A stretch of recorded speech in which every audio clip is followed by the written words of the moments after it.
আপনাদের বাসায় ইনডোরের গাছগুলো কিছুদিন পর পর নষ্ট হয়ে যায়।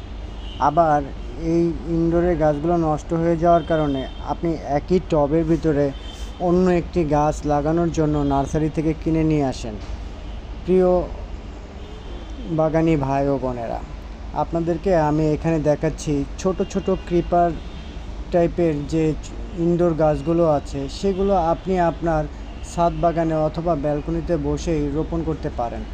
দেখুন, একটি ছোট টব নিয়েছি এবং একটি ছোট গাছ নিয়েছি। টবের যে ফিল্টারিং পয়েন্টটা ছিল সেখানে একটি ইটের সুরকি দিয়েছি এবং তার চতুর্পাশে আমি কিছুটা মাটি দিয়ে দিচ্ছি। দেখতে থাকুন আপনারা কত সুন্দর করে আমি মাটিটা দিয়ে দিচ্ছি।